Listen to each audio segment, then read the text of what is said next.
एक था राजा, उनका नाम था चित्रसेन। उसका महल गोदावरी के किनारे था।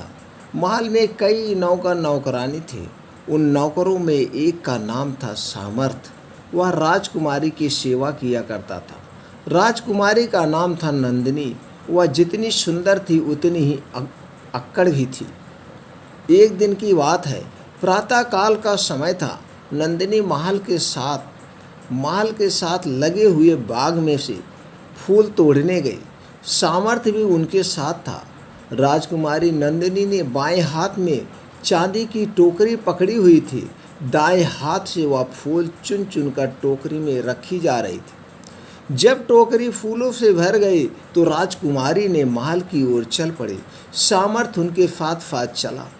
मार्ग में उन्हें एक सफ़ेद तथा लंबी दाढ़ी वाला वृद्ध दिखाई दिया।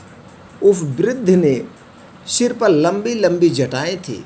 उस वृद्ध के चारों ओर बहुत से लोग जमा हो गए थे। नंदिनी ने सामर्थ्य से कहा, जाकर पता करो कि वह वृद्ध कौन है और लोग उसके इर्द गिर्द क्यों जमा हैं। सामर्थ्य चला गया और कुछ ही देर में पता करके वापस आया।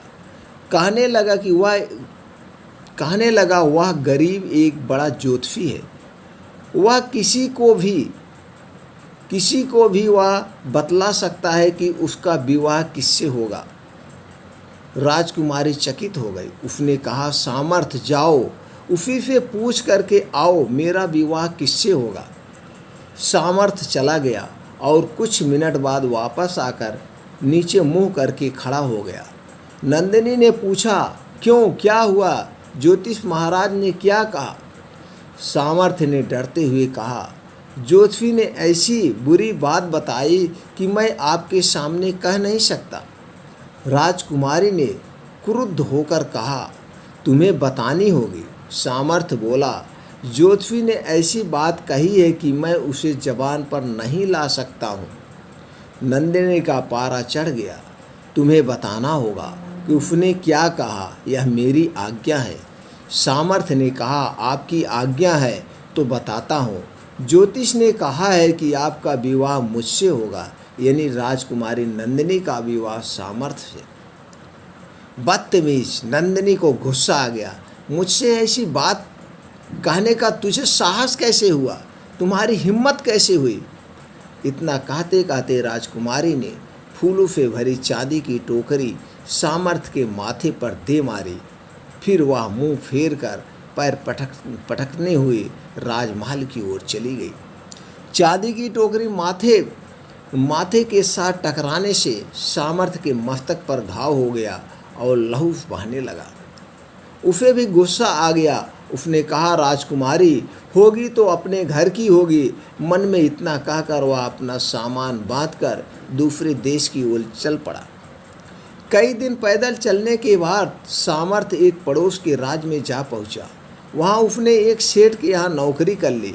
उसके परिश्रम और ईमानदारी से खुश होकर सेठ ने उसे अपना सहायक बना लिया।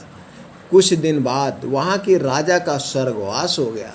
नीति के अनुसार लोग नया राजा चुनने के लिए एकत्रित हुए। बहुत से राजकुमार और धनी साहूकार वहाँ आए। थोड़ी देर में बैंड बाजा के साथ बादशाही हाथी वहाँ आया। वह धीरे धीरे आगे बढ़ा। उसने एक एक करके सभी राजकुमारों और साहूकारों को देखा, परंतु रुका नहीं। वह बढ़ता बढ़ता सामर्थ्य के पास आकर रुक गया। उसने पुष्पमाला सामर्थ्य के गले में पहना दी। लोग ने राजा की जय जयकार कर उठे। सामर्थ्य को उस देश में वस्त्र तथा हीरे जवाहरात से जुड़े गहने पहनाए गए। फिर बाजे गाजे के साथ उसका जुलूस निकाला गया।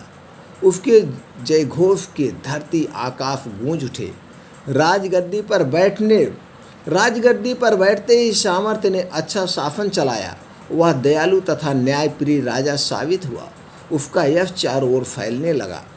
राजा चित्रसेन ने जब महाराज सामर्थ्य का इतना गुणगान सुना तो धूमधाम से सामर्थ्य से अपनी पुत्री नंदिनी का विवाह कर दिया। महाराज सामर्थ्य नंदिनी की डोली लेकर अपने महल में पहुँचे। रात को जब दोनों आमने सामने बैठे तो नंदिनी ने पूछा, आपके माथे पर यह चोट का निशान कैसा है? सामर्थ्य ने कहा, यह निशान मेरे अच्छे भाग्य की निशानी है। इसी ने मुझे महाराज बनाया और इसी ने तुम्हारा पति। नंदिनी ने चकित होकर कहा, क्या पहेलियां बुझा रहे हो? साफ साफ कहिए ना, यह चोट आपको कहाँ से लगी?